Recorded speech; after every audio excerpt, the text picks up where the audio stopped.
Hi everyone, I'm Robert Spencer. Welcome to Moving Beyond. This is part 3 of our series on moving in the vertical dimension, up and down in the field of gravity. Now 2 videos ago, Faye showed you a way to move from sitting to standing and standing back to sitting in a chair in a way that's very easy and very safe. 1 video ago, Ellen showed a way of expanding that to move from standing to sitting on the floor and then getting back from the floor to standing again. I want to do that same thing today, but in a different trajectory, just another option for you to have. This one is really kind of fun though, and it illustrates a few basic but very important points in having well-organized movements. So these lessons generalize to all of our activities, not just this one of getting up and down from the floor. So the first one we talked about before is called reversibility. It means that you make a movement into a new position and you can just put it in reverse and come back along the same pathway to get out of it. If you do that and you gradually build the movement down to the goal, you'll have a very safe situation indeed. What's dangerous is to fall into a position or to launch yourself into a position, and then when you get there you can't get back the way you came in. You have to improvise, or you're in a survival situation, and who knows, just good luck with that. Now, the second one, the second principle, I have a sort of flippant way of talking about it, and it's this. If the pelvis stops, so do you. If the pelvis stops, so do you. It's the center of movement for a human being. I'll show you in the movement today. It's pretty obvious. But the pelvis has to make a trajectory and it must continue to move. If I stop this movement of my pelvis at any point in the movement, suddenly I'm stuck. It becomes very difficult to either go forward or get back. I'll be stuck in the spot. Now, the third one you'll see, and I'll mention it in a video, is counterbalance, where I try to keep an equal amount of weight forward of my feet as I have behind. And that balances the weight fore and aft, and it minimizes the strain, especially on knees or hips or ankles. So those 3 principles, reversibility, the continual movement of the pelvis, and counterbalance, I'll show you in the movement right now.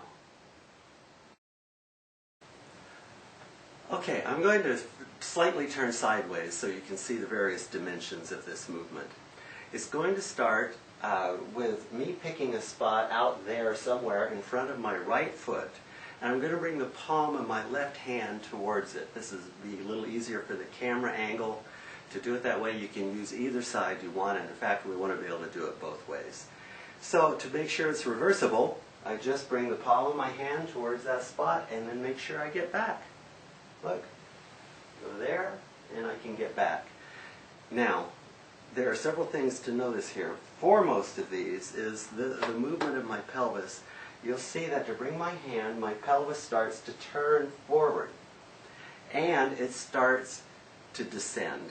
I'll do that by letting my hip joints bend back, and because the weight of my rear end going back needs to be counterbalanced, I let the top part of me and my head come forward just enough to stay in balance. And then little by little, I build this movement. I build the movement until I can touch and still get back up. Look at this spiral. Now once I can touch that spot, I can start to put more weight on my hand. I can actually lean on it. And the pelvis coming back, especially this hip joint, spirals up and back, and then I'm up facing you again. Now, once I can put weight on that hand, there will be a gap between my right knee and my left elbow where I can start to put my left knee in that gap, just like this. Comes through, and I spiral back. Now watch where I can go if I do that a little farther. I can sit down without a bump, without falling at all. Then I lean, I've got my right leg in front of me, I lean on my left hand, the opposite hand behind, and spiral my pelvis, and I come back up. Reversible, the pelvic trajectory continues throughout. There's absolutely minimal amount of force involved in this. Once again, I'll show you. Now I'm sitting the opposite way I started. And I can fix that any way I want, or if I want to make sure I'm facing that way when I end up, then I just start it from here, from this side. It's based on an old martial arts move in which you could rise from sitting to face some kind of threat coming from behind you. So, continue to keep your movements reversible. Get into the trajectory of the pelvis, because if the pelvis stops, so do you. And then live long and prosper, my friends. I'll see you next time. Thank you.